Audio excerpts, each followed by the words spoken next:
Hello, everybody who's popping in and everybody on the replay. It is now 10 minutes to 3, so if you want to fast forward, I'm not sure how much chitter chatter we're going to have, but, ooh, bright light. I got to get rid of the bright light, though. It's nice to have some light on everything, but when they're staring you right in the face. There we go, that's better.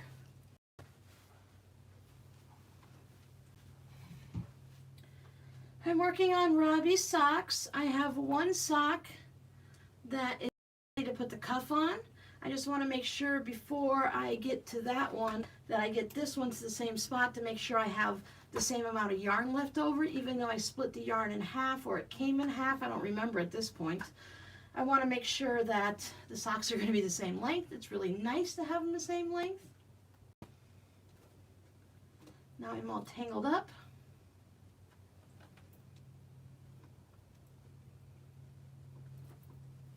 Trying to get these done for Christmas, so I've been spending about an hour in the morning starting my day in here a little bit later.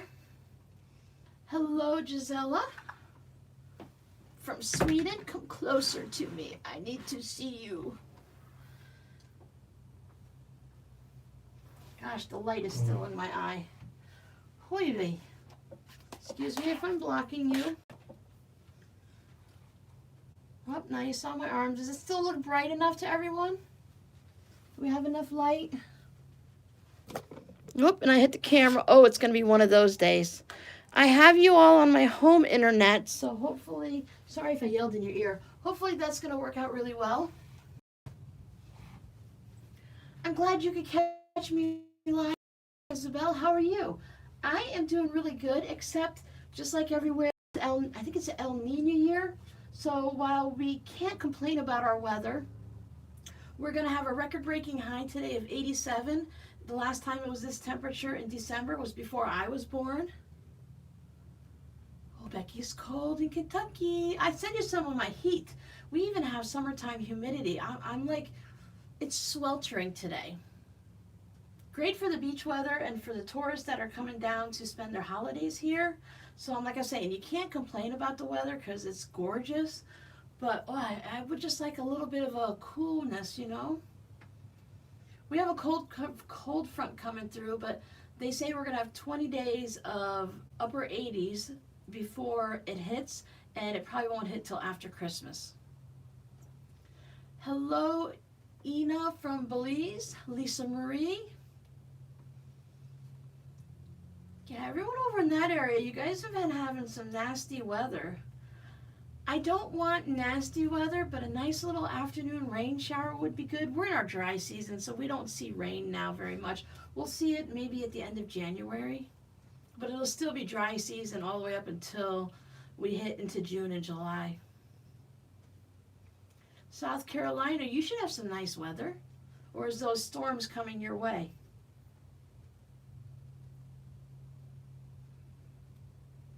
Hello, Peggy. Hope everyone is having a great week coming up to Christmas and everyone able to buy what they needed to and pick up the food and the gifts. And did everyone get a Christmas tree? Anyone who wanted to get a live one? I haven't had a live Christmas tree, I don't know, since I was a teenager, I think. Rob and I just are too allergic to pine trees to have them, so we just went, even Justin I think is allergic too. So we just went with the artificial.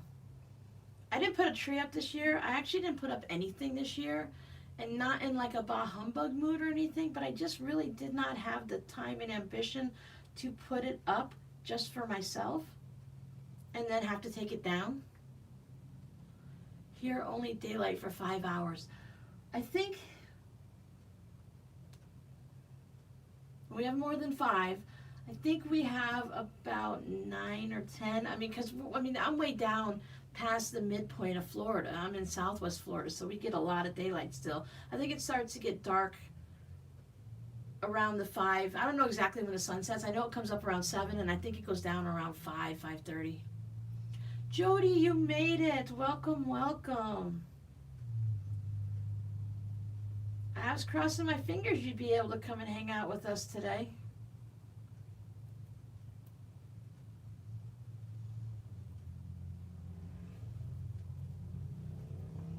how's your weather over there? Rude.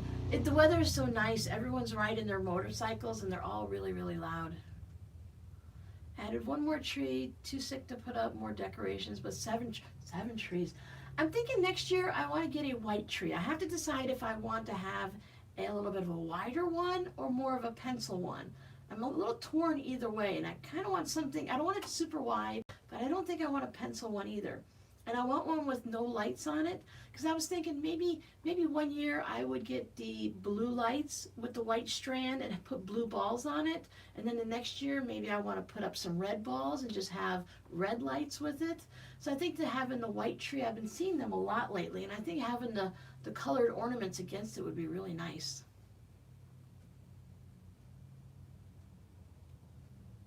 Just kicked out the caregivers. It's sunny and cool. Well, yeah, tell everyone, get out, go get some sunshine. Yeah, 7 trees is very impressive. I didn't even put up my little Dollar Tree tiny little ones or anything. I didn't put out, gosh, excuse me. As I said, I didn't put out anything.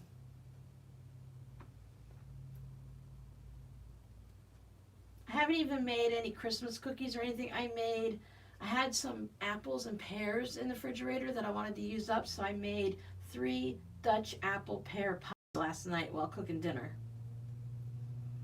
I figured if I had to take time to cook food, then I may as well multitask and peel apples and pears. I cheat and use a graham cracker crust because I don't have to worry about allergies when I buy one or anything. All these have these graham cracker crusts that are pretty good, nice priced, and they don't have any allergens in it. Do you do themes on your trees, or do you just put like up whatever? I think it'd be fun to have each tree have a fun theme. I saw one person. Oh no, I'm so sorry. Yes, you need holiday cheer. Hopefully you feel better soon.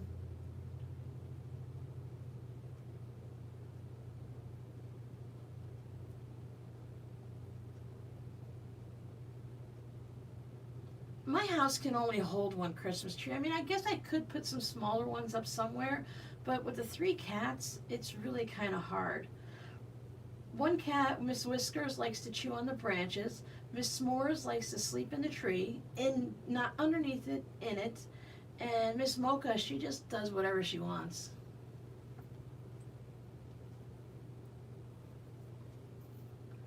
I'm going to wait a few minutes after 3 o'clock before everyone starts popping in, because we're going to talk about free motion quilting, this table runner here, and I want to talk about the dropping the feed dogs and I haven't even put my foot on or anything like that. So I want to go ahead and do all of that stuff, and I don't want to have to let anyone miss out. So we're going to go about 5 minutes after 3, just letting everyone kind of come in and chit chat. I think I've got you guys. Can everyone see pretty well? You think you'll be able to see me free motioning here?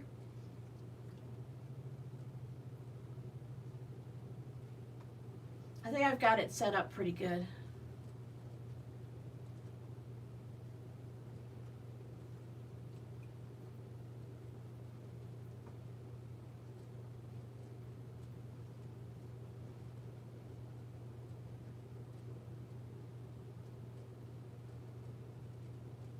I have a rule in my head that if my tree doesn't go up by, I want to say the 15th of December, but in reality, if it's not up in the first 7 days, the first week, then I'm not putting a tree up. Ooh, a German Shepherd puppy. It can knock down a big tree. Yeah, no trees there. I know when the kids were little, and even now with the cats, I have special ornaments that go on the bottom foot or 2 of the tree, so that, you know, the kids are going to take ornaments off the tree. The puppy's going to hit it with their tails. Because we've had a dog for, Susie was, I think, 13 before I had to let her go. And someone's going to knock it off. The kids are going to redecorate the tree. I gave Robbie his own tree one year because he was constantly redecorating the tree. The older kids, even when they were younger, they didn't want to decorate it the first time, let alone redecorate it. But I gave Robbie all of his own stuff. Oh, Peggy, yes, you have to put the tree in a playpen. I've seen people do that. That is so cute. But it works for little kids and for puppies. Instead of putting the gate around the kids, you put it around the tree. All right, let me get to the end of this row and then we'll get started. Woohoo! Welcome, Angel. I'm glad you can catch a live. We are working on that table runner. I didn't do anything to it. I was going to do a little free motion quilting just to warm up, but I thought we'd take this as a good lesson, and I have a practice piece to warm up on, so we're going to do the whole shebang today. We'll keep going, and if we end up not making it to put the binding on, then I will make a separate video and just post it as an extra video of watching me put the binding on, but it just won't be alive. I've done a lot of videos about putting binding on anyways. Homemade, owls, Disney, Starbucks, pink, upside down. Did you put the tree upside down? I love those trees, they're fun. Rubber ducks.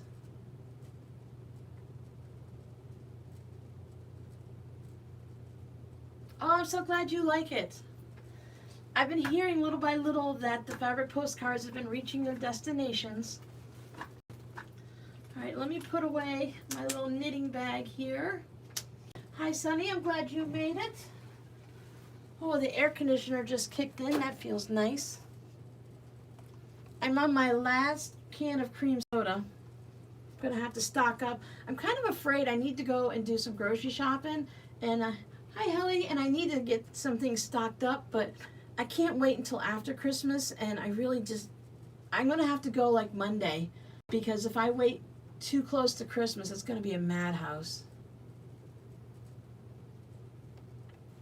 I need to get a haircut too, but I think I'll definitely wait after Christmas for that.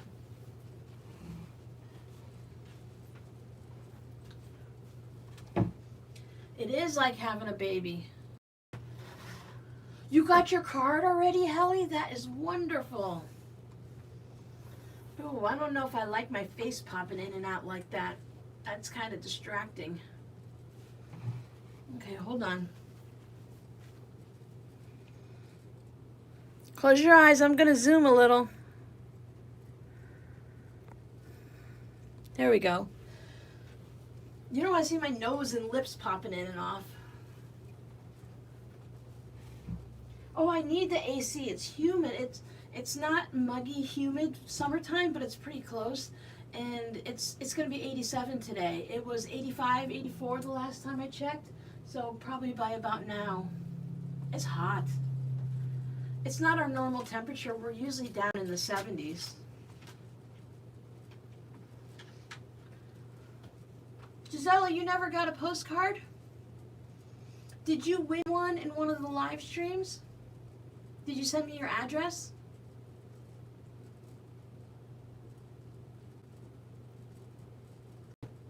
Hello, everyone popping in.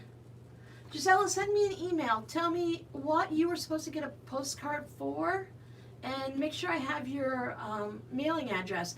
If you'd already given me your address, I've already sent it out, and it probably just got lost. So if you send me it again, I'll send it out again. I'll send you another one.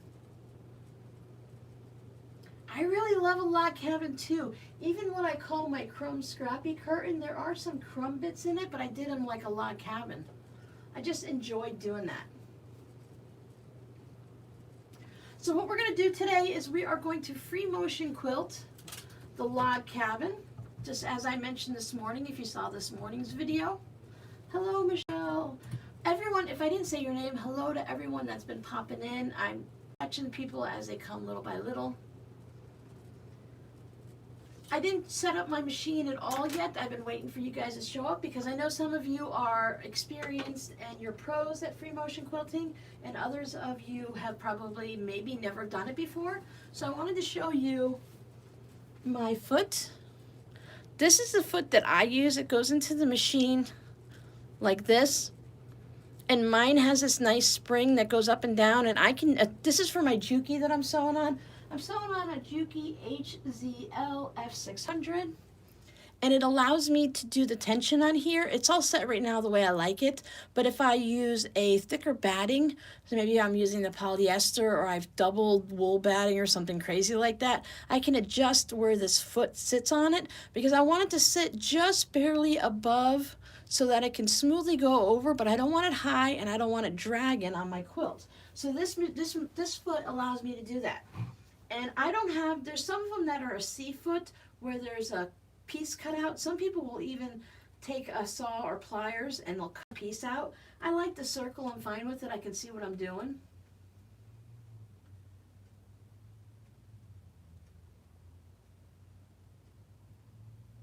I want to make a log cabin wreath. Have you seen those log cabin wreaths? Those are really cool. Oh, Gisela, no problem. I make fabric postcards all the time. I don't have any of the Christmas ones to send out, but I'm sure I have some in my stash. And if not, I'll send you a couple of them, or I'll send you one of my scrappy note cards if you'd like. Because anytime someone wins something, as long as you send me your email address, I leave your, as long as you email me, oh, it's going to be one of those days. As long as you email me your mailing address, I leave it live and unread in my email folder, my inbox, and then I sit down and I write them all out, and then I move you to a special folder with the address. So if you sent it to me, then I sent the card, it probably just got lost in the mail. Some things, what country did you say you were in? I know when it goes to Germany, no, when it goes to Russia, it can take 6 months to get to Russia, or from Russia to the US. So you never know, it might just show up one day too. So I'm gonna put this foot on. On my brother, it has this little bit of a lever that I have to hook on the little thing where you put your needle on. I can do this, really I can. I can do difficult things. There we go. It has a big white thing, so I had to put my foot down before I did it.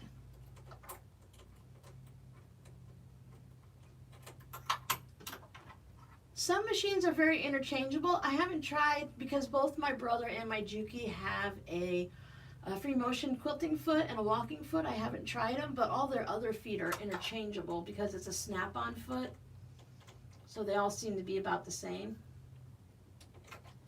If you're starting a new project like a quilt, you want to put a brand new needle in. I put a new needle in when I started my daughter's quilt, so this is still good, and I don't think I'm going to wear it out too much today. I need to also go down below my machine. Now I have a place where I can drop my feed dogs. If you've been with me for a while, you'll know that my original brother's sewing machine, I couldn't drop the feed dogs. I got it as someone dropped the package in Walmart, and I got it at a really good deal.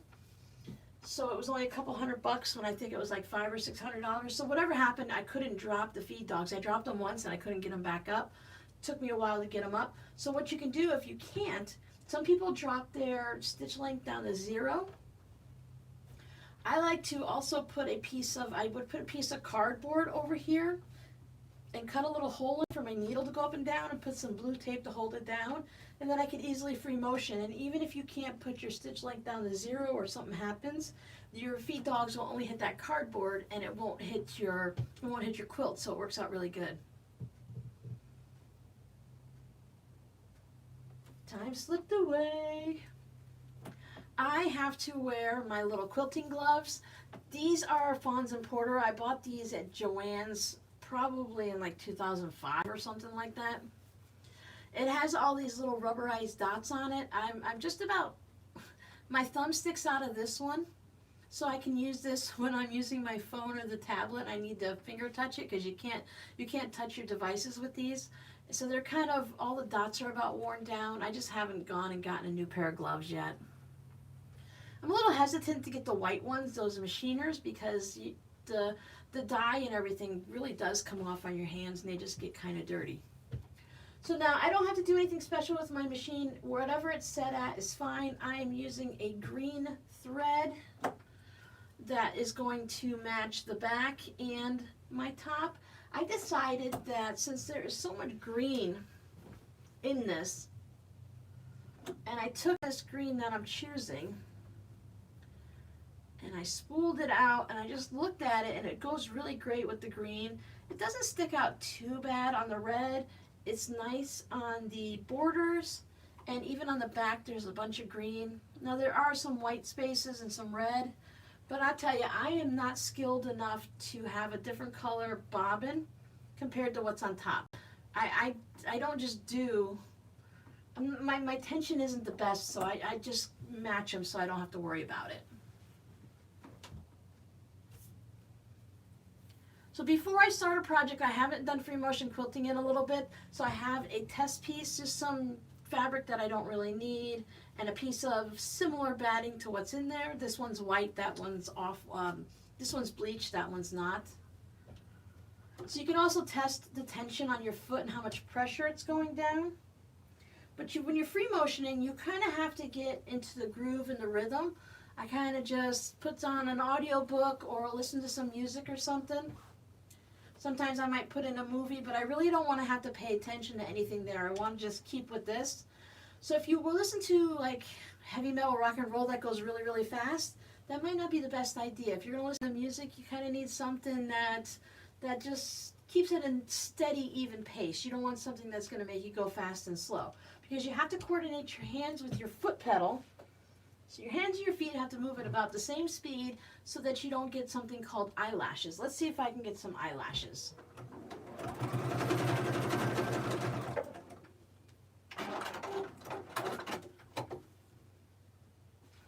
A little bit. I went way too fast. Because I went super fast, the length of my stitches are super long. Right there and right there is when it went in. And on this side, you see how the thread, my top thread is looped up there and my bobbin is way down here? That's what's called eyelashes. So it looks like the lashes on your eye. So you have to get it coordinated and get the speed just right. So you just want to kind of practice a little bit on something like this, and if it's scrap fabric, great, or you can practice on something that's large enough you can cut it into coasters or have them as placemats. But you just want to find that groove.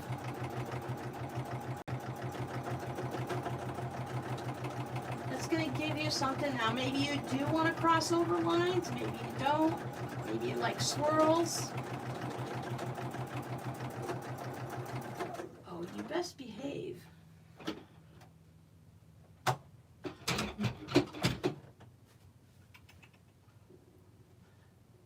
See my feed dogs moving. Let me try it down to 0. So I haven't really done this in a very long time. And last time I free motioned, I did it on the brother.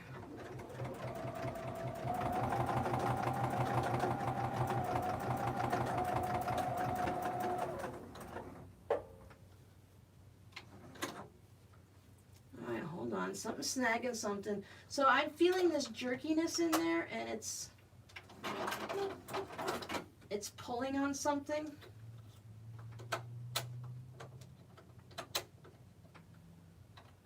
Sometimes you have to put a new needle in or change your bobbin thread. Maybe it's just misbehaving.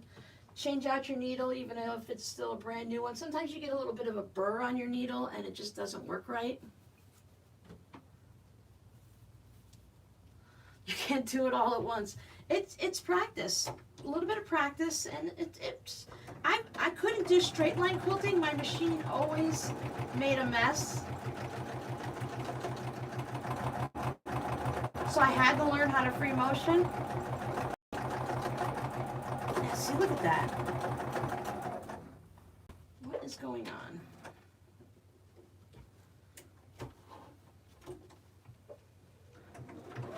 And this is why you do a practice piece, so you can fix any of those errors and kind of take care of things. And I really don't do too much. I just kind of space out a little bit and just let it go. I find for me that I have to go faster rather than slower.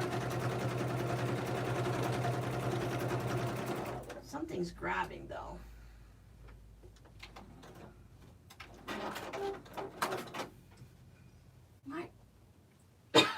me. Let's see if I can cause some damage to this that I have to pick out. Yeah, you get a feel for it after a while. Don't do anything that's special. Don't do anything really important. Work on something something for the animal shelter, because the dogs are not going to care if you have eyelashes. You can always stitch over it again to make sure everything's staying in there. Hi, Jackie. Granddaughters always come first. As one of the favorites, I know this. When I start out in my batting area. I don't want to start right at my quilt. I try to avoid having to, when I'm doing a big quilt, I try to avoid having to have my bobbin run out in the middle of the quilt so that I have to tie off it and, you know, put my threads through and everything and all that. So I try to keep an eye on my bobbin. I keep an extra bobbin up here where you do your, at the top of the machine where you spool your bobbins. I try to keep extra laying around. I'm the oldest, so I win. I'm the first. And I lived with my grandparents from age 2 to 13, so I was definitely the favorite granddaughter at that point. So I try to start and end over here. So if I'm doing a big quilt, I put it in like quadrants, or I do columns. But I don't want to have, if I'm doing a large quilt, I don't want to just have a column so you could see. I try to meander in and out of, if I have 4 12.5-inch blocks or 12-inch blocks, I try to go into block 4, and I go into 3 a little, and then I do 4 a bunch. Maybe I go to 3. I might go a little bit closer to the 2 and then come back over, so I don't have straight lines of quilting unless that's what I want. Yeah, just start practicing some stuff. Start on little things and just put 2 pieces of fabric together like this. Quilt on it. Leah Day had it where she had, when she first started doing it and teaching people how to free motion quilt on her blog, we're talking again back in the early 2000s, she had you cut out a whole bunch of like 12.5-inch squares, and every day she did a different stitch and taught you how to do it. So like by the end of the year you were a master free motion quilter.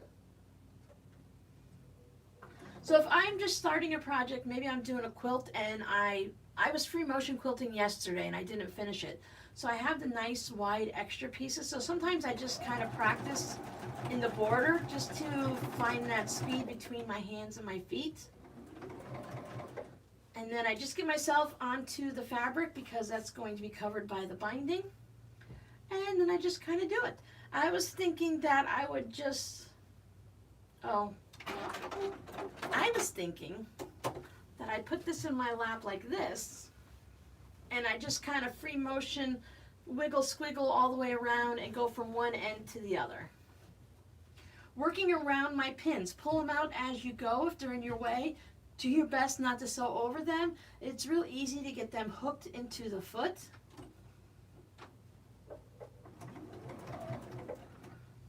Make sure I'm comfortable, my t-shirt's laying right, I've got my gloves on.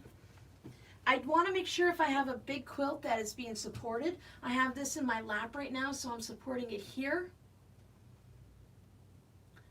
Yes, Lucy, and I also like to, I made my brother a quilt, so I put his name in it, and I put my kid's name in it, and his grandkid's name in it, our parents' names in it, and stuff like that. I like to do stars and hearts. Once you get going, you can really do cursive writing really easily and make all kinds of designs. If I had a large quilt, I would want to put something here to prop it up here so it doesn't drag off of the edge of my table anywhere.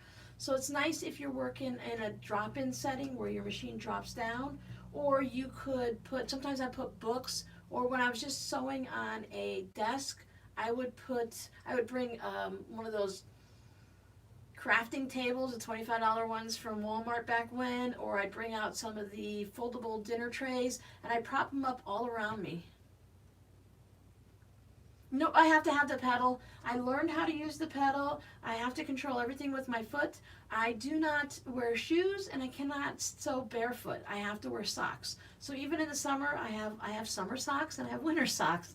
So I'm wearing socks right now because I like to, my shoes are very firm on the bottom and they don't bend a lot because I have feet issues. I feel like I have issues with everything. I'm always saying something.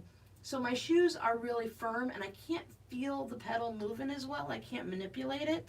And bare feet, sorry to be rude and just say this, but some people don't like feet, but your feet get hot and sweaty and they stick to the pedal.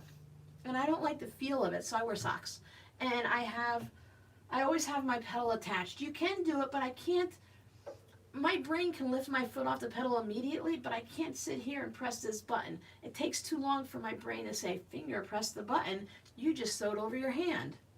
So I can't do it. I just can't. I mean, I could if I practice a bunch, but I'm fine like this. You're just trying to join 3 layers in a not unpleasant way. Exactly. Oh, grippy socks. That sounds good too. They'd probably be too hot.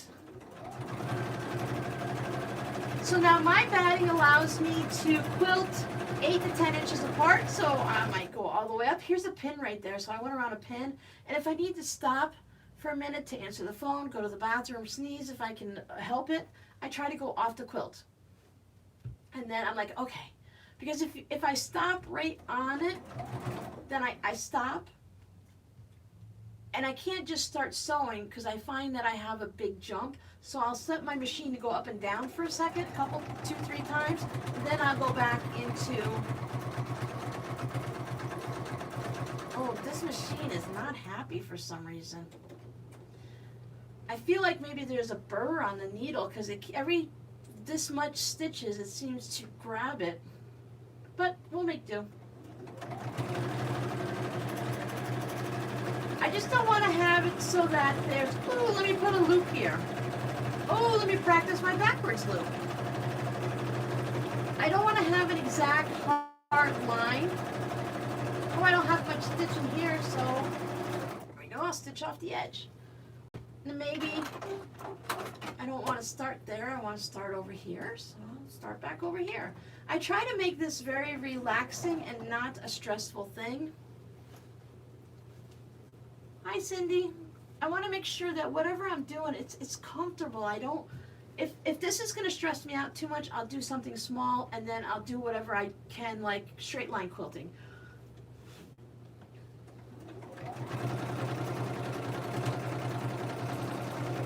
Oh, maybe I'll just go down over here. Oh, I'll go off it a little, come back on. And I'm just squiggling it. I'm moving the quilt with my hands in just a la la la la la. And then it's like, oh, my shoulders are sore, so sometimes I have to stop. And I can also just put it out to this way and I can work. I have a nice size, I think it's like 9.5 inches to throw to my machine, so I have a lot of room. So if I were doing a quilt, I could just keep going and just like roll this up. Oh no, so this is what you need to do. You need to stop and look. And whatever this machine is doing, it's not happy. We've got plenty of time. I'll switch to the brother. But see, when it's doing this weird thing, there's these tufts of thread that are just sticking up there. So that's not going to work. I don't know if you can see. It's like grabbing it there and it's making the eyelashes and the skip stitches. So, the machine's not happy. I haven't had a chance to get anyone to look at it yet because the shops aren't taking them, and with COVID and everything, the guy's not coming to people's houses. So this machine was doing fine, and it was doing straight stitches on Miranda's quilt. I sewed all of her blocks on it with no problem. But it's angry. Oh. It's, you know what it is? It's getting stuck up in here for some reason. I couldn't pull the thread back out easily. It was jamming up in there, so I'll have to look at it.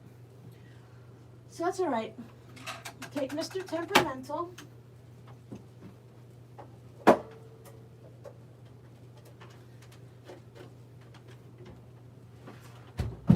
And he can go back here. Sorry. He can go back there. We'll bring the little lady in. Okay, all of these feet go with you.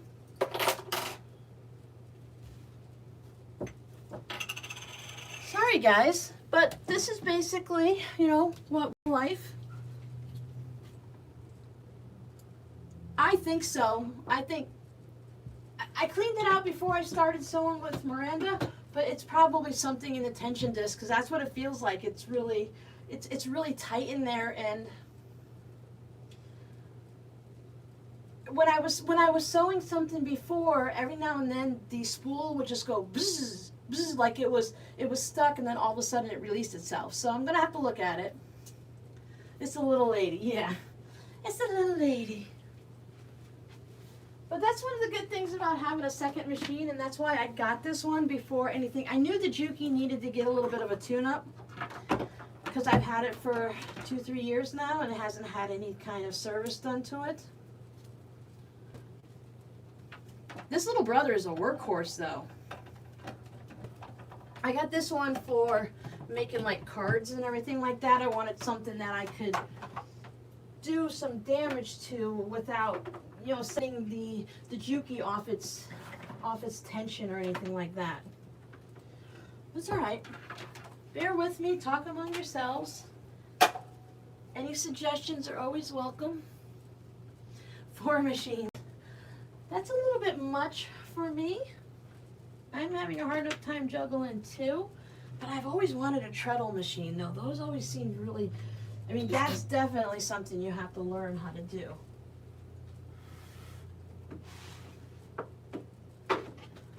Now let me see, is this one different?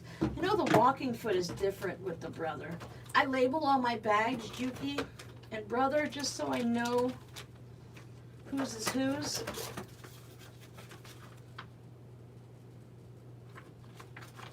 Where did oh, there it is. Now the brother is a less expensive, not as fancy machine. So this walking foot, this one it's clear and it has this like oval, and it just has this little thing that it hook. I don't think it just doesn't hook her on anything, or I don't know what it does. There's a spring in there, but you can't adjust the tension on it or anything like that. That's a one and done. It is what it is.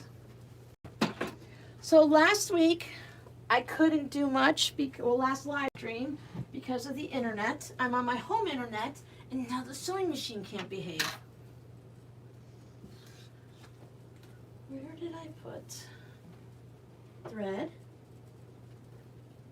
Didn't grab the bobbin. I only did free motion on this one once, and it wasn't bad. It didn't feel the same.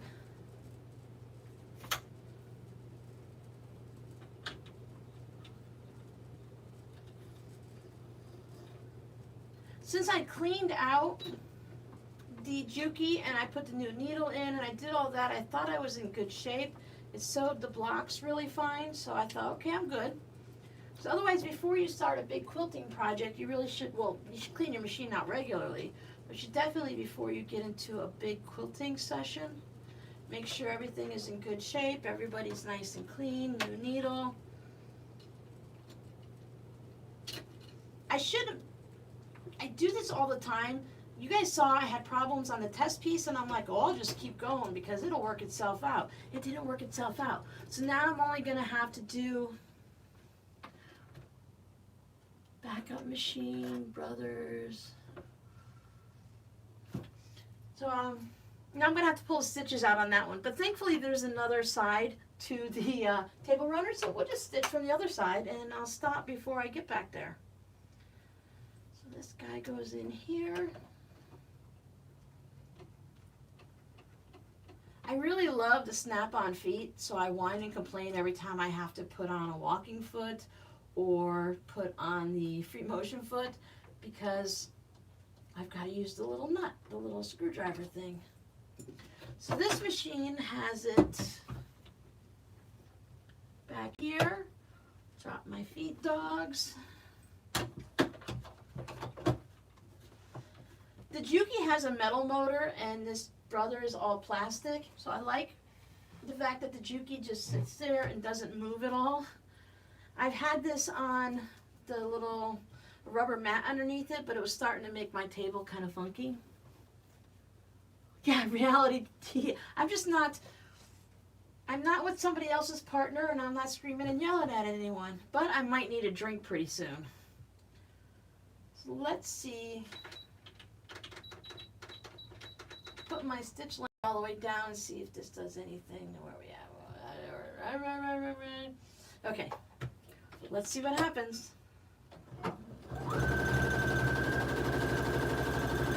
Oh yeah. Okay, so I am going to be 53 in February. And you would think, I've learned to listen to my gut, but I haven't learned to listen fully apparently, because I knew something was wrong, but because we were going live and I didn't want to switch machines, I was just going to go ahead and keep pushing it. Right? We're all going to need a good stiff drink. I knew it wasn't right. I knew it didn't feel right. I didn't look at the back, but I could see how horrible the back looks now. So, there, learn from my mistake or make my mistakes over and over again. I mean, I make it all over and over again. Doesn't it? It sounds so much better. All right. We're at the other end. Now, this throat is really small, so I'm going to mostly keep going this way. But I could, a lot of times when I'm doing a quilt, I'll spin it this way, and I'll spin it that way, and I'll roll it up in there. And just so that I can get to all the points, I don't start in the center like they tell you to, because I can't seem to follow the rules. Like I said, I like to start at the edge so I don't have to bury threads. Alright. Feels better.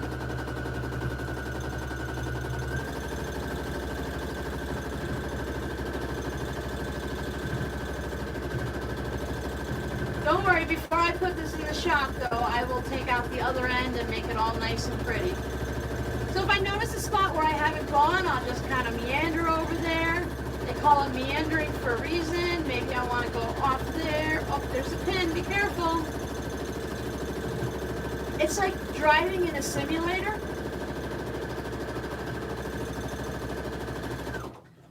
This machine isn't as uncreative. This machine doesn't go as smooth, and I think it's because of the little table here. There's something called a slider, a slip and slide, or a slippery slider or something. You can put this mat down and it makes it nice and slippery for you so that you can easily move everything around. And I'm still going to put it over this way even though I said I wouldn't. So I just have to put a little extra force down on my hands to get it to move.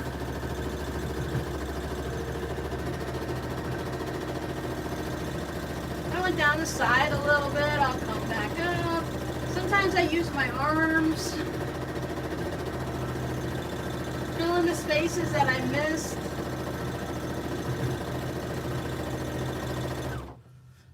Easy slider, there you go, that's it.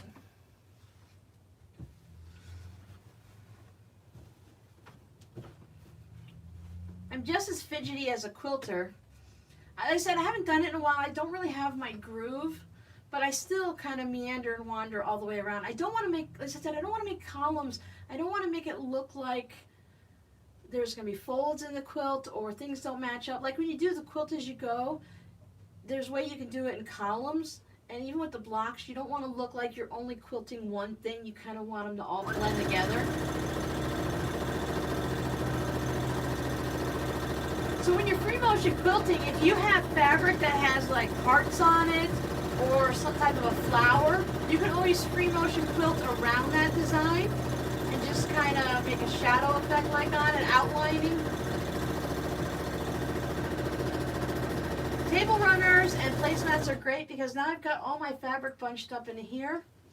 Some people prefer to have, they want to go this way. I can't go away from myself when I quilt. I always have to go. Don't you have to pick the tissue paper out of the project though? All the stitches and everything? I've heard tissue paper. But I have to have the bulk of it in like my lap, and I have to move. I have to have the empty space between me and the stitching so that my extra quilting goes that way.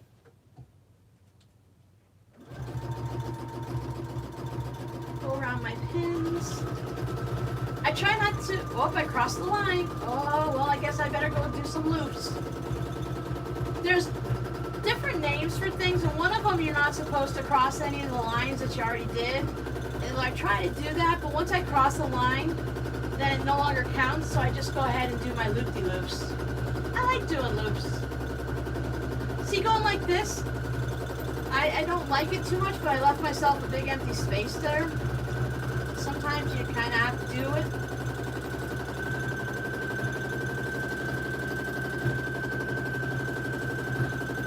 Once you find your rhythm, it really doesn't take me that long to do a quilt.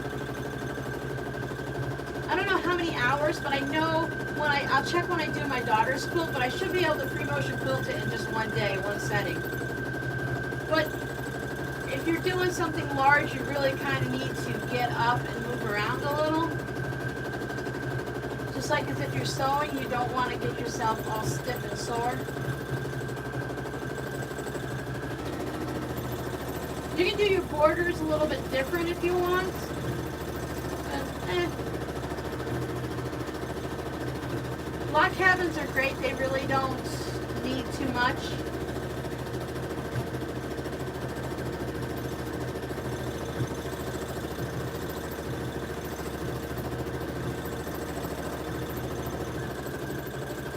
I just want to make sure I stay away from where I quilted. It's going pretty smooth, and it's only like 3:30, so I can show you how I will get those quilting stitches out real quick too. Now, I needed to fill a little spot up here, so I want to get back down here. I'll just run along the outside where it's just the batting and the backing, or, yeah, there's backing there. And then I can come back onto the quilt. Press the quilt, there we go. See, I don't like this, but I always end up putting myself in a situation where I have to do it.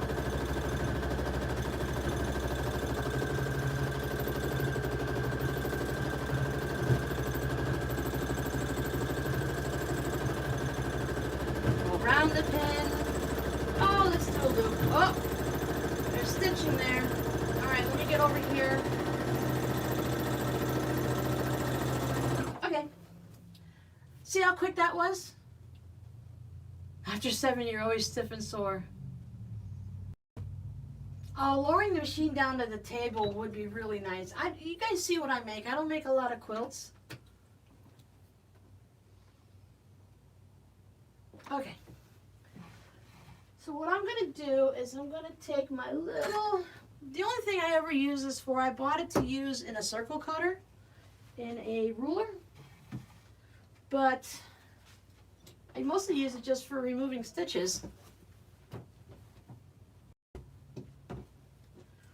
Let me get to my pin container so I don't have these on the floor. I really love this little quick clip tool. They were going to go out of business, and then I saw that they didn't, so I don't know if they're still around. But it's great for removing them too. Is this the end that I need to do? Yes. So I need to do from this pin down. I'm going to leave the other pins in just so I know where I'm at. Again, you just put the little ridges in there. It took me a little bit to figure out, do I put it in my left hand or my right hand? I'm right-handed, so I unhook the pins with my right hand, and I use the tool in the left. Although, for many, many years, I was ambidextrous, so I don't know if it's the same for everybody or just what I do. Now, some people sit there and they pick out an entire quilt with the little seam ripper, and they do all that. And I can see where that might be necessary, but I'll make sure you guys can see what I'm doing. Drop my stupid mouse. Times like this when I should not be in the craft room. Okay, sorry if I put my butt up in the air. So here it is, and I have all these stitches that go from here to about here. So I'm just going to separate, I think I'll do it from the back. I'll separate my backing, and I'll take, look away if you're squeamish, but I'm going to take my rotary cutter and I'm just going to slice into the stitches, but I'm going close to my batting because I don't want to rip into my backing. Since these stitches are super loose and they're bad stitches, not good ones, it's real easy to pull it apart. Now, if I'd stitched this and realized that I couldn't do free motion, I needed to do something else, I would probably need to get my seam ripper out. But just by pulling on these stitches, they're so loose, they just come right open, and I just hit the stitches with my rotary cutter. Got it with my pinky and my ring finger, just kind of pulling it back.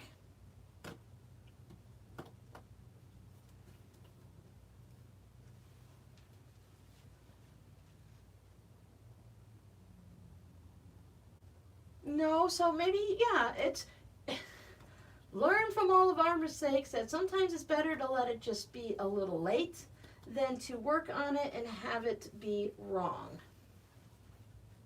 Because even just putting the binding on, you can really kind of not get it quite right. So these are a little tight. Let's see if I can get these out.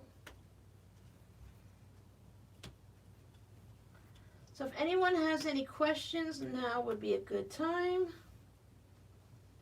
There are plenty of people in, do you like being called a peanut gallery? Yeah, I think when you're sick and you've got the crudds, that you get extra permission to be a little bit late. Look, I took my daughter fabric shopping in March or April, and I started her quilt like last week. Well, a little bit before, but she's like, hey, if you get it done in time, you get it done in time. If you don't, you don't. She has a quilt on her bed, so she's not worried. She just wanted a new one before the old one completely wore out. So I just need to be very careful that I don't cut, especially with a project like this, because I don't have any of the backing. It came with the project. I'm looking for my seam ripper because now I need it. These stitches here are super tight. Oh, there we go. Since I'm on the bobbin side, it pops off nice. There we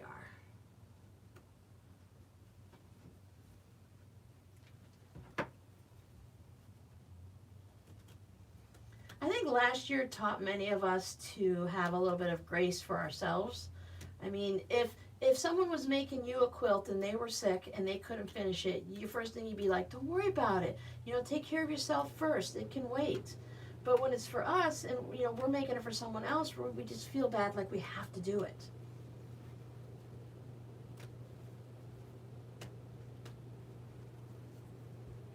Now, if this was white thread, to be honest, I would probably leave some of it left inside the batting. But because it's green, I will go through and I will get out as much as I can. Just want to make sure I don't get into the good stuff.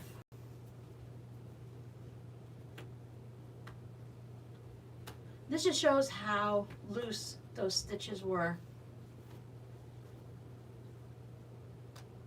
At least I had enough sense to stop before I did the entire thing and to peek and check the back. And that's why you really need, even if everything's going smoothly, I probably should have stopped and checked the back of this more often.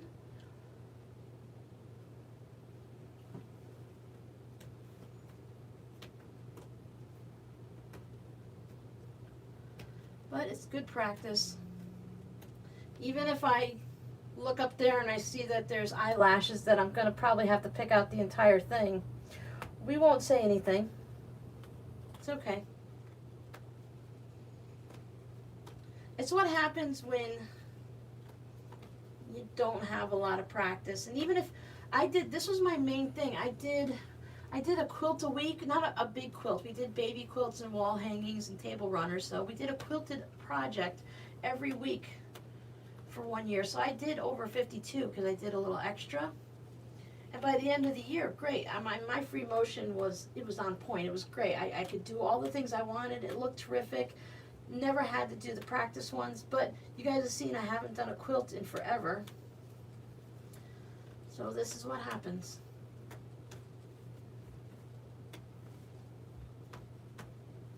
Okay, so let's look at the reality at the beginning.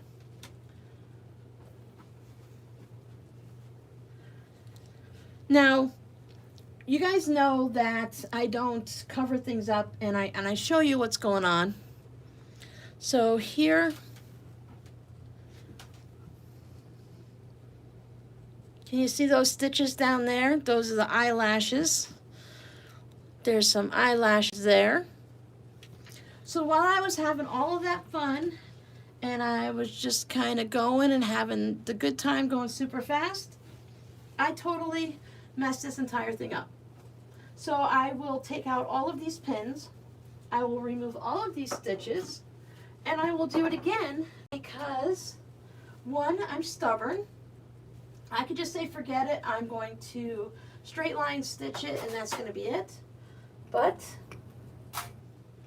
I will take out these stitches and make it all nice and clean, and I will do it again. So unfortunately that means we are not going to do the binding today. I will do that. Tell me if do you feel like you need to see the binding? You want me to do another live where I do the binding and I cut the corners on this and make it nice and pointed? Or do you want just a recorded video that I just pop up as soon as it's done? Santa sacks and grandma bags. So you guys are here on the live stream, you can tell me, you want another live or do you want a recorded video? It's definitely not going to get this done today. Yeah, I could just say I'm not going to put this in the shop, I'll keep it for myself and I just won't show you guys the back. But what happens if you start doing it for your first time and you're like, oh, so-and-so, I watch them on YouTube and everything is always so perfect. I also had stupid sugar ants. It hasn't gotten cold enough yet to get rid of the ants. So I could hide it all for you. And you know, you guys could think, because everyone, I get a lot of messages and comments, you know, why do you show your mistakes? Well, because a lot of people, everyone makes mistakes. And I don't want you to think like, I never. Yeah, you have to. You just can't leave it. Show you the ugly reality. I'm gonna unstitch this and see where I get to. We won't get to putting the binding on today, though. Well, we'll see. We'll see what the time frame is. Oh, I don't want to do it from the front. I'd rather have an issue in the back and have to put a patch on the back than to put something on the front. So that's why I'm going from the back. But yeah, this ugly reality of quilting, sometimes you just have to undo your stitching. I used to leave my blocks, if the seams didn't line up just right, I would just leave it and say, whatever, I don't care, it's for me, no one's going to see it. Now I take the seam ripper out and I rip it and I go ahead and do the seam again and make sure everything lines up nice. I had to do it on one of the blocks on the front of this. One of the logs was just a little bit off and I'm like, oh, I don't want to do the seam ripper, but you do the seam ripper, you make it as close to perfect as you can get. I don't want to say perfect, but Robin perfect. And then you're happier afterwards because you know you fixed it and it looks better. And now instead of being off a bit more than a quarter, you're only off less than 1/8 of an inch, you know, just a little smidge. But that is another reason why I like wonky, because with wonky, you can just say, hey, it's supposed to look like that. It's crazy, wonky. Sewing things like my curtains, it really doesn't matter if anything matches up. That's why it's very relaxing to sew string blocks and to do crumbs.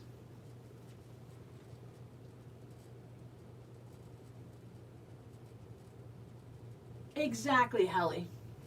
A little bit of a mistake. If this was only one little eyelash on there, I would have left it. It's not that big of a deal. Maybe I'll put a label over it or something like that, you know. But when every one of my, oh look, I'm driving a car like a maniac, left an eyelash, I do quilt like that. My mistake for thinking I could still quilt like that without having done it in a long time. But I do like to just kind of meander around and just wibble wobble. This machine was actually going a little faster than I expected it to. Now there is a regulator on this, so I can turn it down a couple degrees if I wanted to. Make the foot pedal go a little slower, so if super fast gets you in trouble like me, go ahead and turn your speed down a little bit.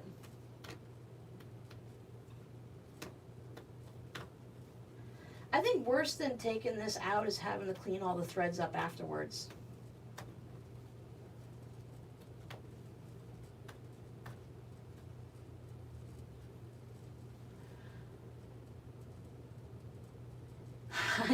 How do you know how to fix it if you did not? Yeah, true. Yeah. Eventually, you're gonna have to, go past that, your denial, and realize that, yeah, it's not perfect.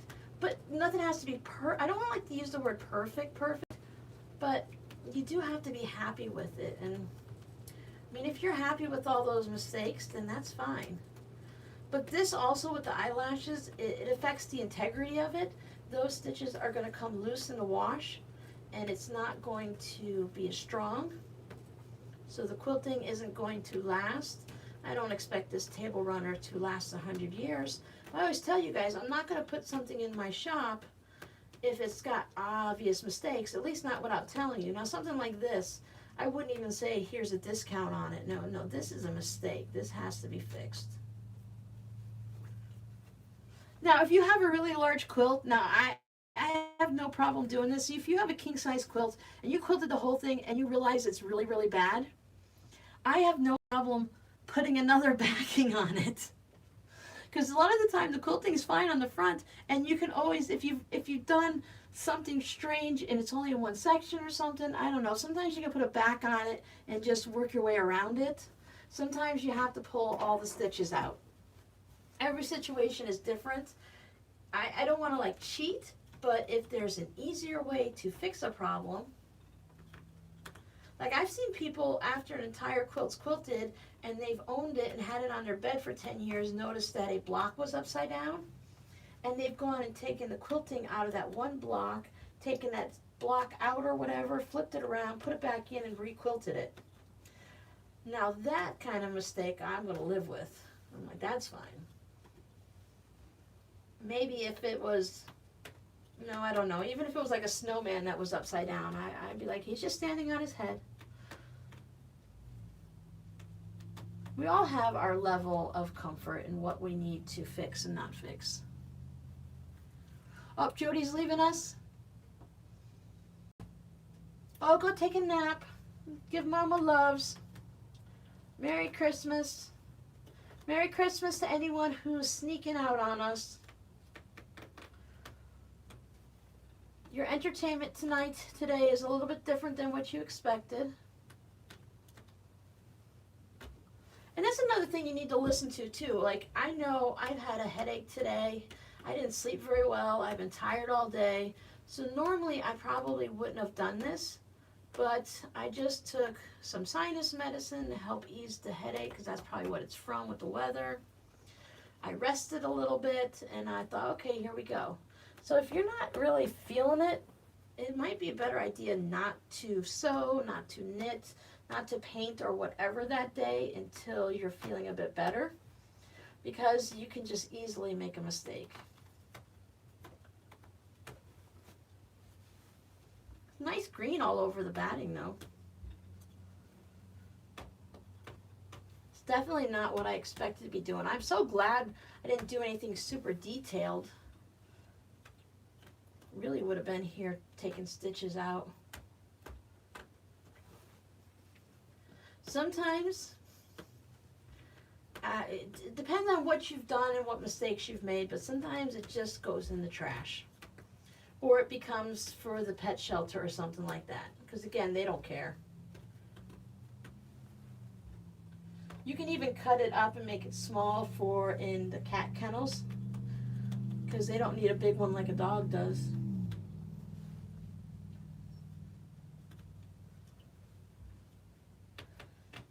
can't believe, okay, so if I was watching this video, I would still be here watching it too. So when I say I can't believe you guys are sitting here watching me undo stitches, at the same time, I'm probably not even in the camera half the time. I would still be here too. Like, I want to see it finished. I want to see her get all those stitches out. It's like watching grass grow and paint dry, but I gotta watch.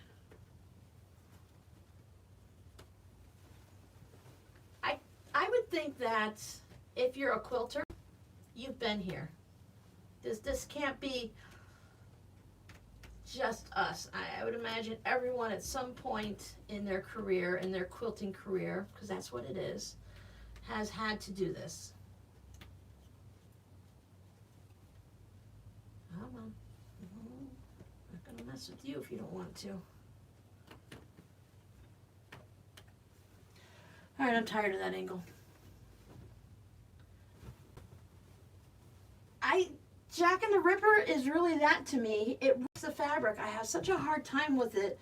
It always tears the fabric. And this it just works. It's not favorite of my back, but it works.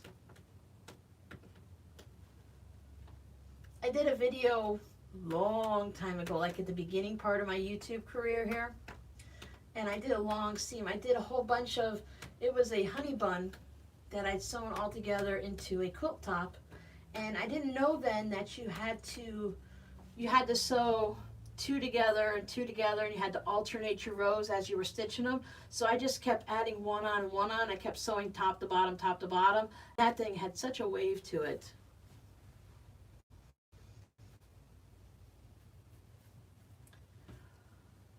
Yeah, you have to just, it happens.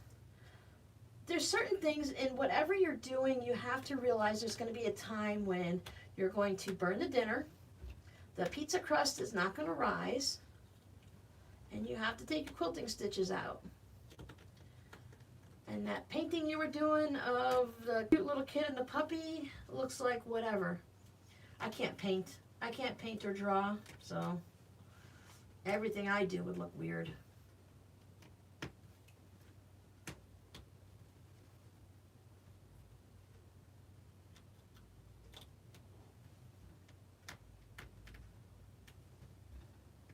All right, drink break. Whew. Oops, sorry, I reached in front of you.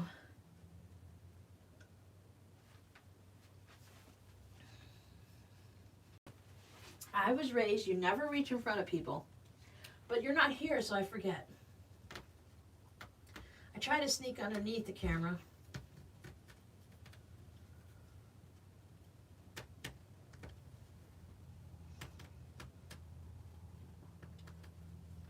I'm thinking that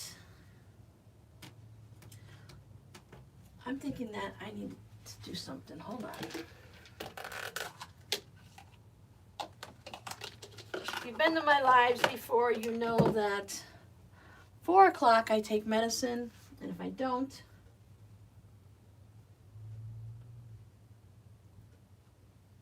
I'll never be able to quilt. All right.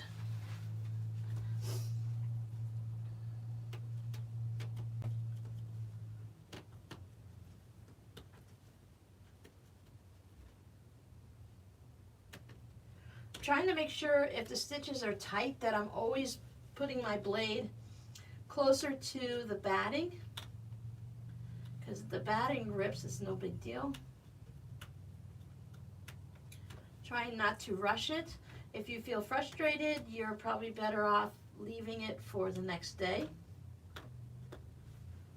You're going to just make more mistakes. We've had, I want to welcome, I don't know if anyone's here, but we've got a lot of new people that have been showing up to the channel lately. I've been getting some comments on older videos. So people are happy to join us in our little group here. So happy to have some new friends joining us. I think a lot of people got sewing machines during the pandemic and all that to either make masks or just they were home, so it was the time they thought, well, I've always wanted to sew. So starting to make gifts for Christmas this year and stuff, so it's been really nice talking to people.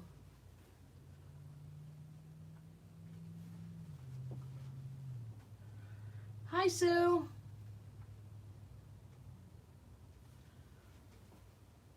Someone did something. What are you guys using one of those? Oh, Jack is dangerous.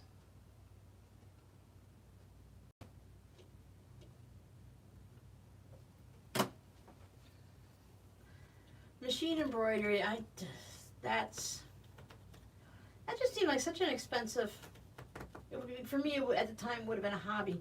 My old brother's sewing machine had it was a Disney one, so it did some embroidery, but only little bits. And it just, so much thread. It's not cheap. It's not inexpensive to do machine embroidery. Between the cost of the machine and the supplies, and you have to have this stabilizer and that stabilizer.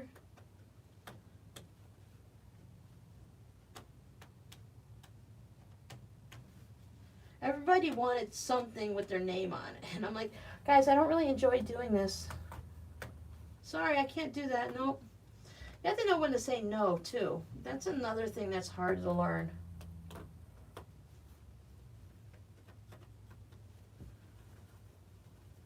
My daughter, she just gives me the look. She's like, you're saying no to me? I'm like, yeah, I'm saying no to you.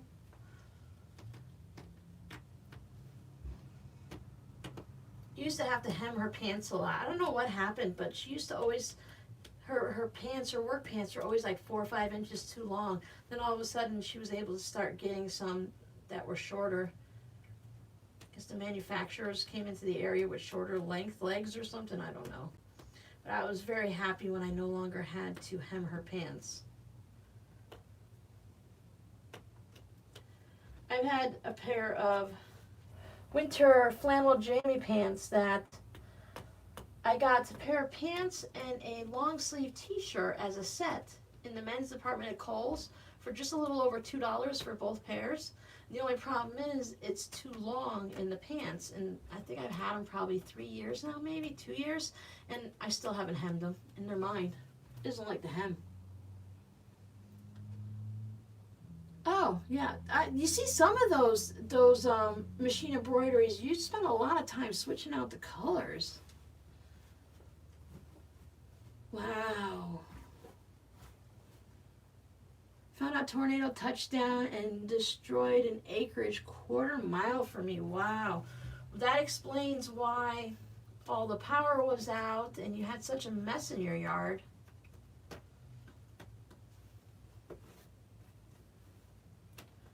I'm wondering how, if it's still going to be that strong and keep going as it goes. If did it fizzle out, or is it still going to the eastern shore?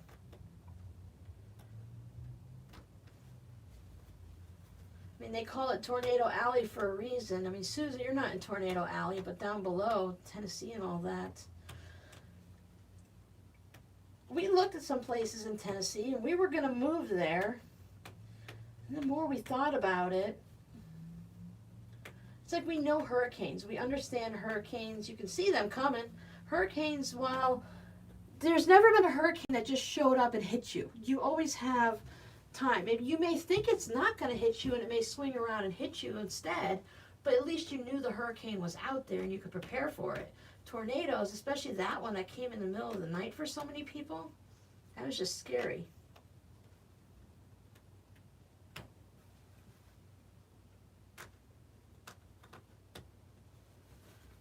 You know, I'm hitting to the point where I've just about had enough and I'm ready to chuck it, but thankfully I'm just down to this last little bit. That's where we want to move to. It's like an obsession, really. Mountain City, is that in northern Tennessee? I don't recognize that name. We were looking along the east border area of it.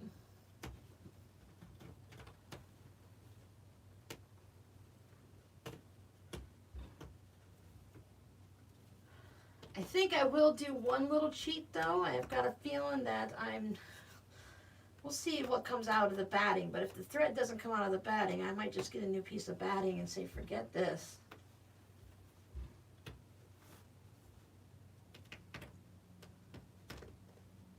But can you hear me ripping this? That's how loose it is, so The problem is it really looks great at the top. The top of it looked terrific, but you've got to flip it. Do as I say, not as I do. You got to flip it over and check. And a lot of times, I won't do certain projects with you guys live because I know I need to concentrate, and I can't do that when I'm doing a running commentary. Running commentary in my head is fine, but when it comes out loud, it seems to be different. It's more distracting. I think this is the one spot that actually did a good job. Definitely gonna have to vacuum in here after this.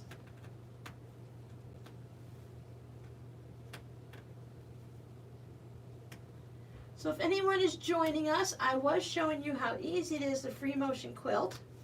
And now I'm showing you how easy it is to take it all out when you screw it up and you have eyelashes and loose stitches, and we start all over again. I thought I was only going to pull out one end of it because the machine, the first time I was doing it on my Juki, and it was misbehaving. I'm going to remember a tension disc so I can go and check that. I'll check that tomorrow because this weekend I'm working on Miranda's quilt. All right.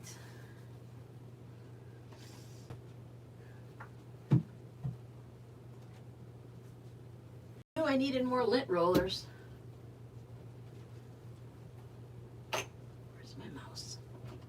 Okay.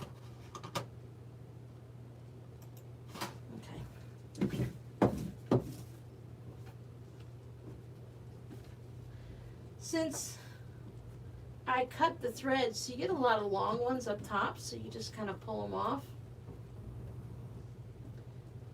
If we weren't live, I would probably take it outside and just give it a really good shake.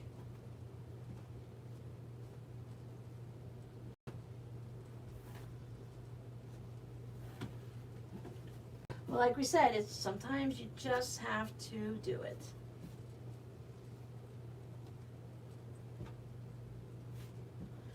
Many of us who hang out at Mom and Pop and over here, we've all heard LaLone tell the stories where her and Pop have sat down many times watching movies and stuff while unpicking a quilt. Because the quilting either just didn't turn out right or some mess like this.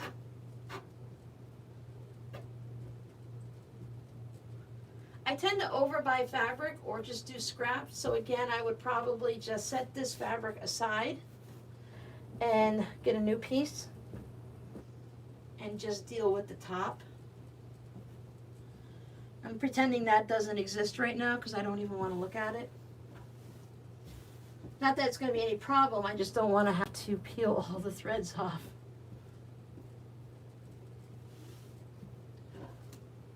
What, a lint roller? I have a lint roller. But the threads are so big that it wasn't taking them up. So I thought I'd grab the big threads with my hand first, and then I'll put the lint roller through it. Because these threads, some of them, I mean, they're 6 or 8 inches long, if not longer. So hopefully you're not listening to me bang my fingers on the table too much. See, there's all big chunks coming up. So then I'm going to cheat and I'm going to give it a nice little shake.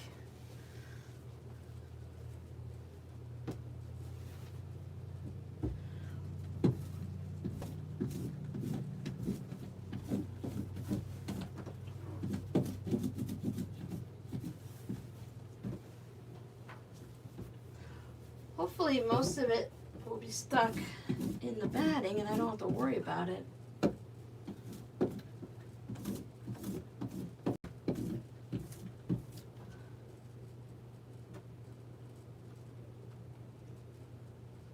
Come on.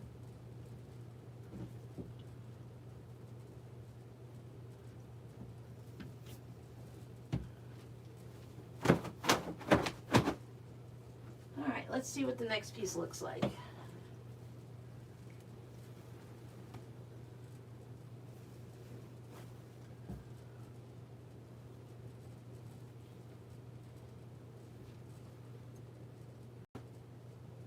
Oh, we talk. Oh, the TikTok. Yeah, yeah. They had a lot of the kids didn't go to school today because the one of the schools that had the issue is 3 miles up the road from me.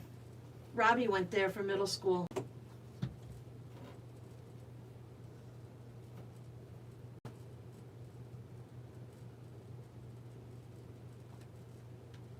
Our sheriff keeps telling everyone, hey, sit down with your kids. The teachers are telling them, hey, this isn't just a joke. You are going to go to jail. When the kids get arrested, because it seems like almost every week someone is calling in something. Sometimes they're real and they find all kinds of crazy things at the kids' homes, and other times it's just them trying to get attention. And they make sure that they show those kids getting arrested. It's on the news. They show it at school and everything just to show them, hey, this isn't a joke. It's real.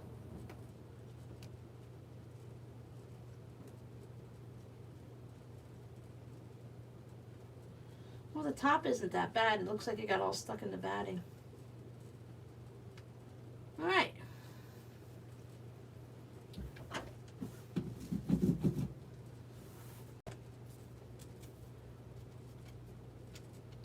Yeah, they have felony records down here too. Yeah, it's a felony. I think they kind of made that everywhere. Like, it's a felony, and you don't even, you can't even drive a car or anything yet, and you've got a felony on you. And they're in jail, you know, up till 18, if not longer. They don't get out real quick and easy either. Excuse me.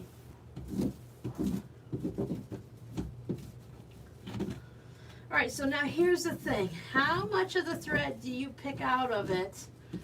And how much do you leave behind and say forget it? Because like a lot of it's not at the top, it's at the back of the project. I know, you have to get it all out. I don't wanna. I've had enough at this point. I don't wanna.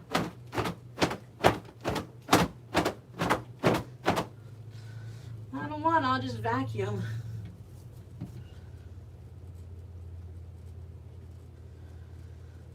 All right. Times like this is when hopefully the lesson sticks in your head a little bit more, because you had to take, I mean, we're taking, it's 4:15. We've only been doing this for a little over an hour. So it's not like the time commitment's been horrible, but the memory is going to be there. It's going to live on in YouTube history forever.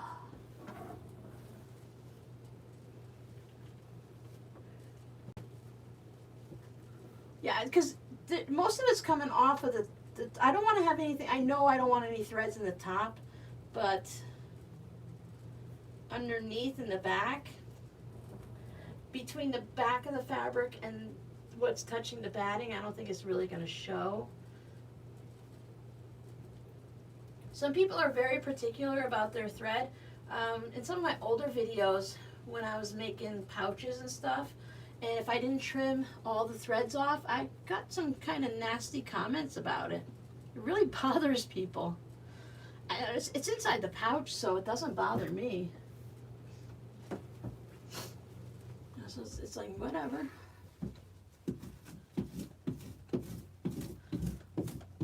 So it's not only you get the threads, but now the lint roller is just full of the basic fuzz, so it doesn't really pick anything up.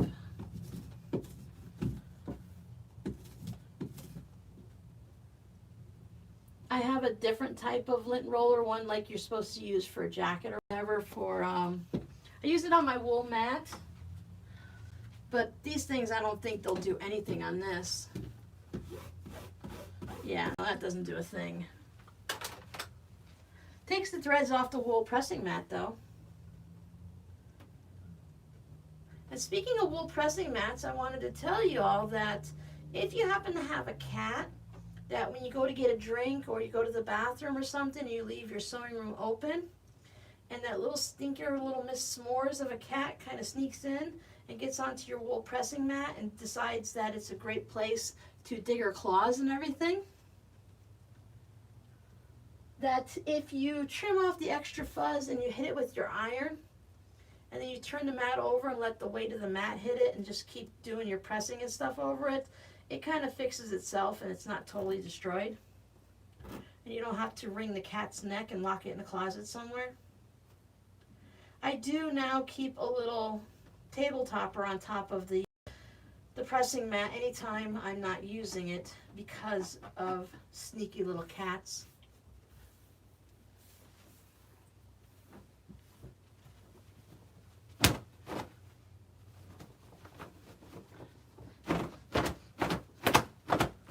My carpet's turning green. Because this, you figure how many threads, when you're doing free motion, I think you're laying your stitches closer together than if you were sewing it with the sewing machine normally. So here's the question. At this point, do we free motion it again, or do we just do some straight line stitching?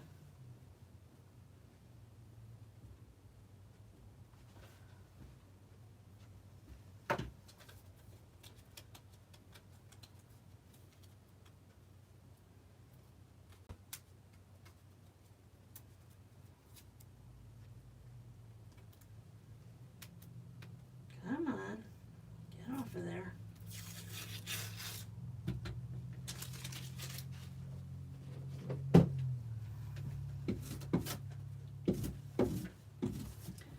Echo quilting, straight line, yeah, that's what I'm thinking too. I don't think I'm going to go ahead.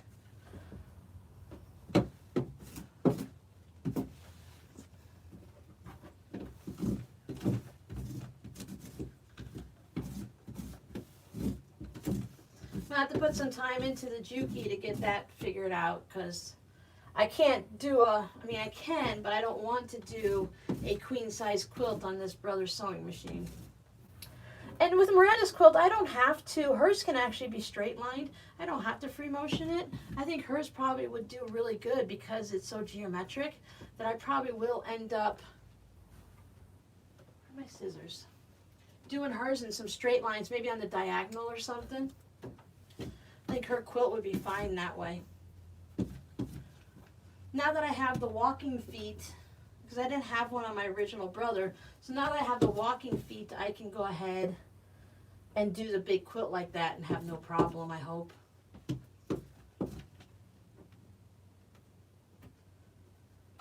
It's like, oh, it's just a little thread. Nope, it's 6 feet long.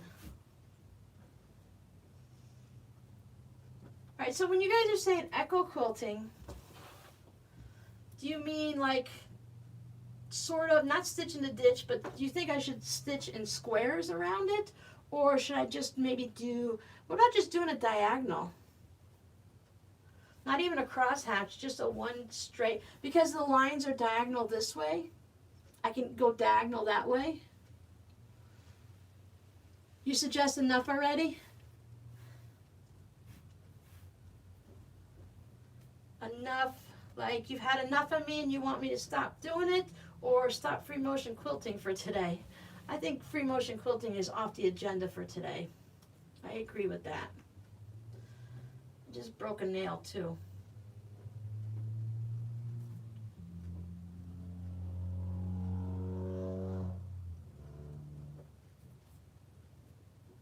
I think I'm going to do that. I think I'm going to diagonal in the direction of the way these are running. Of course, all of the thread is in the red areas.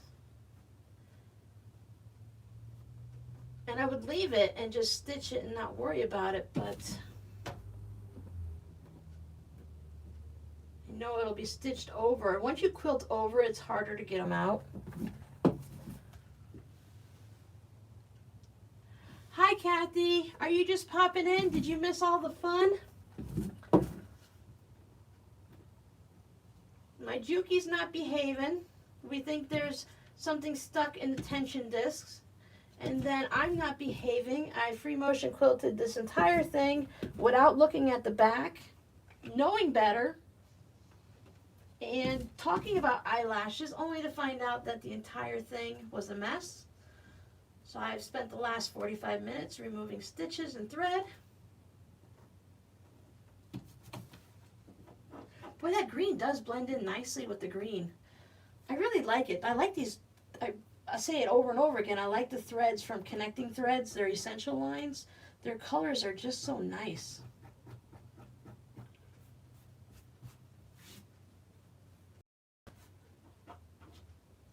And I don't know about you guys, but I learned with cotton thread, I learned with the cotton polyester, the Coats and Clark, and then once I moved to the essentials, it was not as much lint in the machine, and I really loved it. It's like once you learn with something, like I've always used the same batting. I've tried a couple, but I started out, someone said to use the Warm and Natural, the Warm and White company and stuff like that, the warm companies, and I've always used it because that's what I started with, and that's what I like.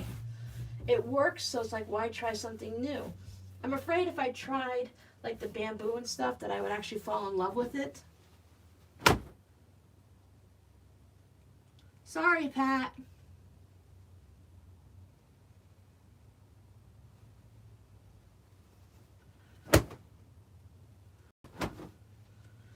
Are you giving up on me, Pat, or are you giving up on what you're working on?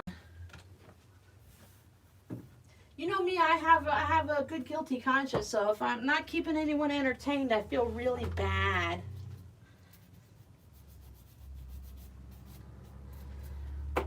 You guys are all really good though, because I'm just filing my nail for a second.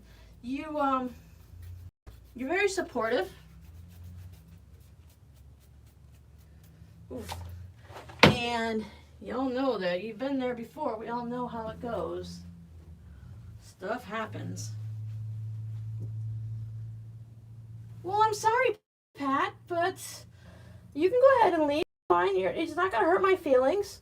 It happened. I asked people what they wanted, and they said to go ahead and pull it out. I asked if you guys wanted me to stop, and everyone said, no, go ahead and fix it. So I'm fixing it. If you aren't enjoying it, then you should leave. That doesn't bother me. I mean, when I don't enjoy a video, I leave too. I told you it was like watching grass grow and paint dry. Some people just like to hang out in the chat, and they like to talk to each other, and they're not even here for me. They totally ignore me. I'm just kind of background noise.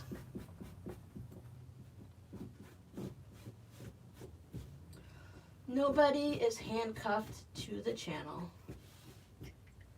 But I appreciate you stopping by and trying to hang out and chat with everybody. I hope you have a very Merry Christmas.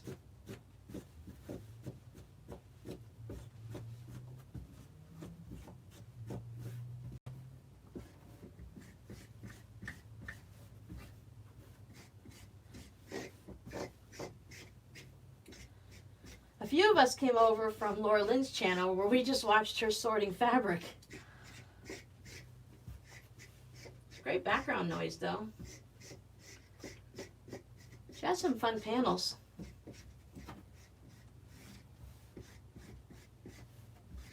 Most of the people don't come and watch the lives, nor do they watch the replays because they're just too long, which is why I've started doing the tutorial on the Friday morning, so that if you miss the live and don't wish to watch it, you can still benefit from the project and see how to do it without having to put up with my chatter. I'm less controlled on the lives. There's no delete the button.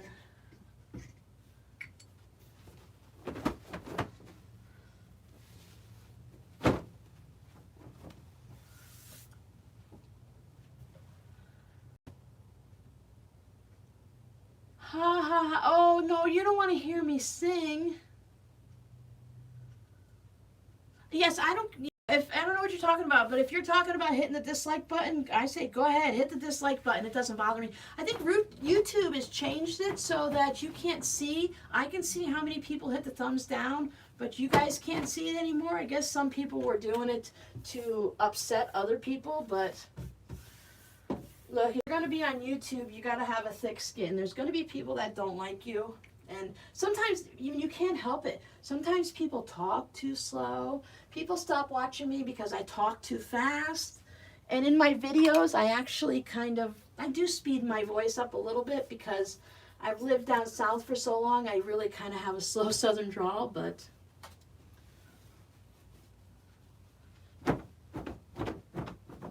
I did feel really bad about the last live stream though, because there was no way, and people actually watched the replay, and I was so happy for that. I was so thankful.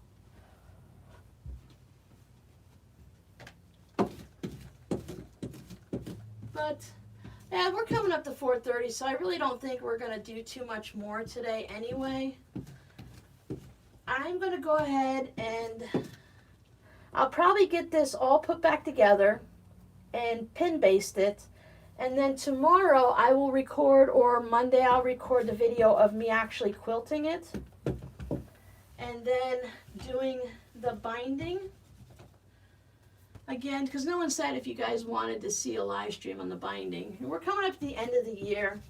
I'm going to take the week off between Christmas and New Year's, sort of, kinda. I want to go through my fabric room, and I want to get together. There's a whole bunch of whips in there and stuff that are just, they're good to finish up, so I want to go ahead and get them out. I want to find my comfy chair that my daughter gave me, so I can sit in there and knit if I want to, because my cats think if I leave this room and I go into the living room, they think the day is over and it's dinner time. So if I stop working at 1 o'clock, they think it's dinner time. If I stop working at 5 o'clock, they think it's dinner time. But if I stay in here, they just kind of hang out with me and they're fine. So I thought if I just hang out in the other room, in a nice big comfy chair. I've always wanted a little knitting nook. Something different than sitting out in the living room. Maybe I won't fall asleep in that chair. Ha ha ha.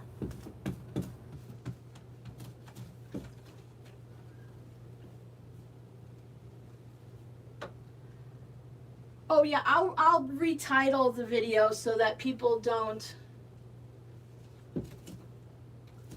so they know what they're getting into.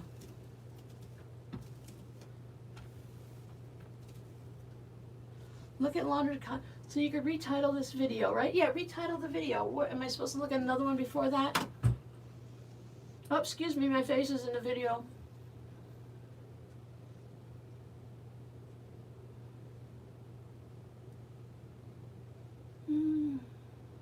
Did we have a troll?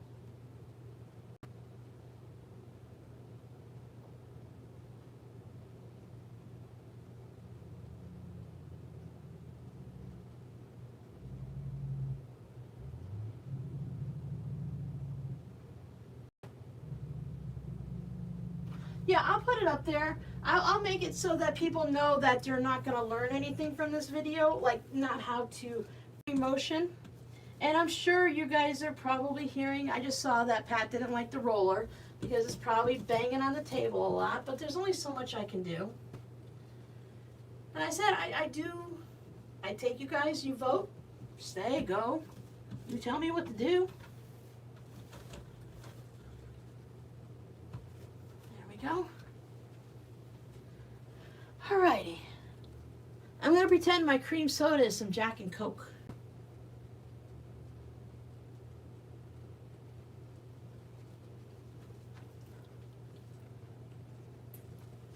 One second.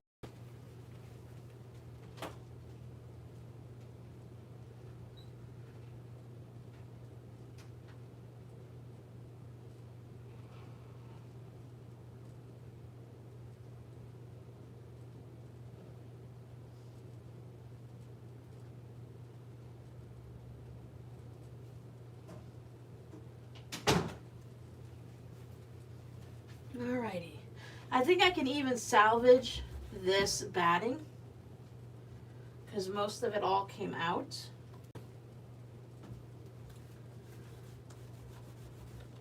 So I think we're good. I think I definitely need to order, I think I'm going to order a big bundle of lint rollers from Amazon.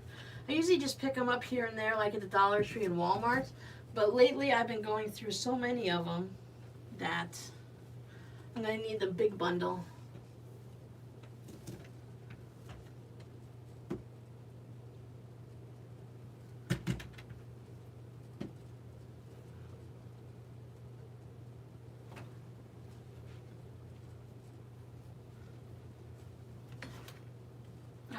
I'm getting glasses really soon. I can't see anymore.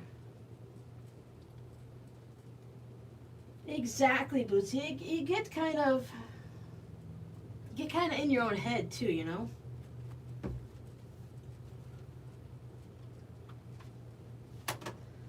What are we sewing along? Let me see, let me see, let me see. Someone bought a ruler. Oh, the curved log cabin.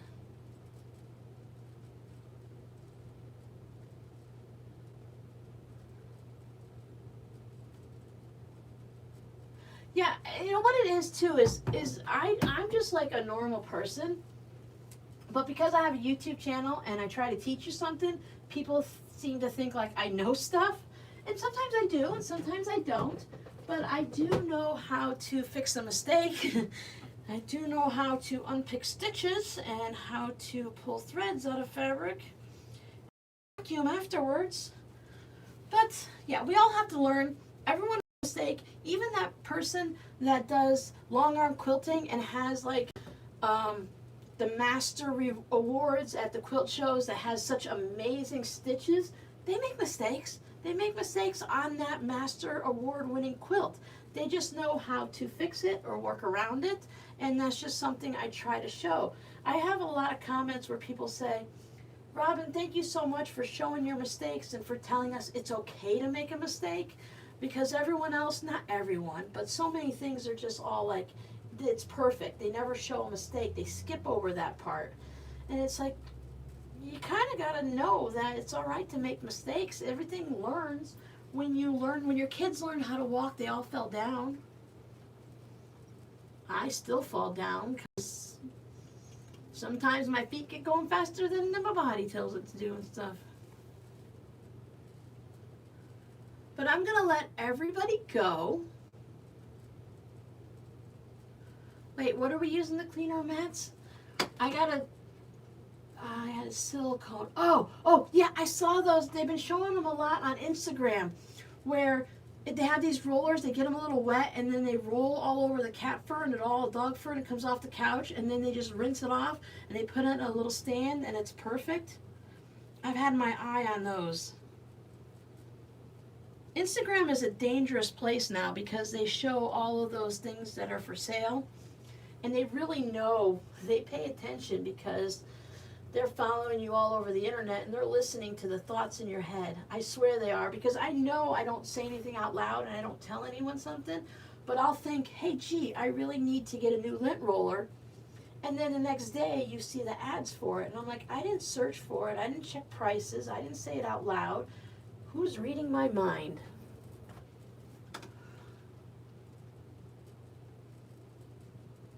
Oh, no. No, Sue, it needs to be renamed just to make sure, because you don't want to have people come in and thinking, one thing. I'm going to show them, how to tear out stitches or something like that.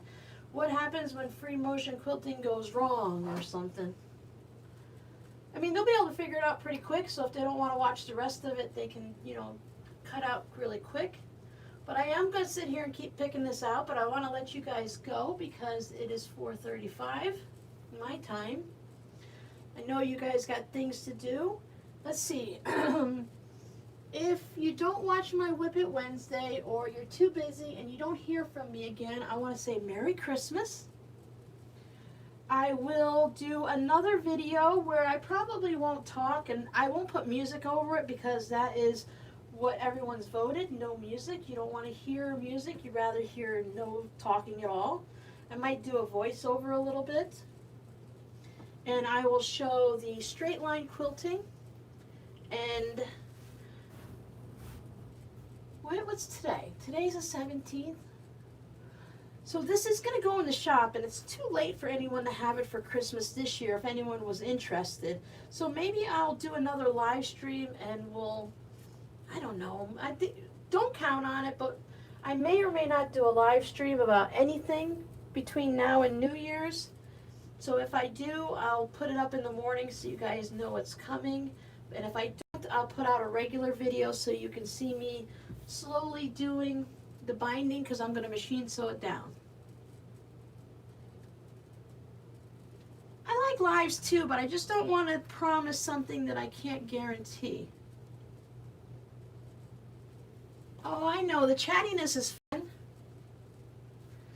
Nobody wants to listen to the sewing machine. I like when I turn the volume down for short little increments and you can see the machine going really quick and it makes that noise, but the volume, I turn it from 300 down to 80. So I just love the way it sounds, but nobody wants to listen to that the whole time. So maybe I'll do a time lapse of the quilting.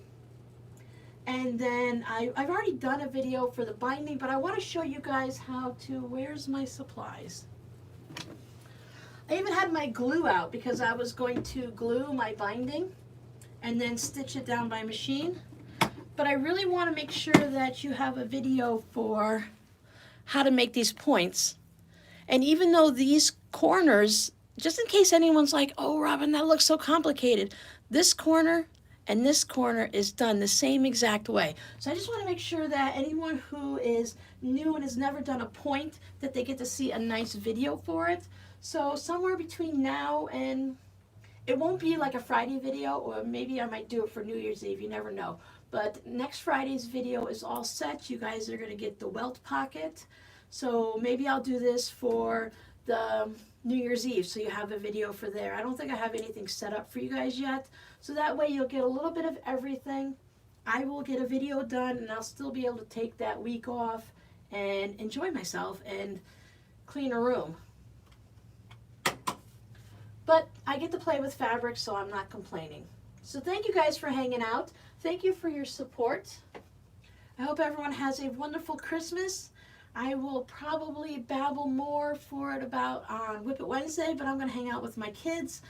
Usually, I don't know if it'll be Christmas Eve, Christmas morning. We don't have a big thing for Christmas anymore.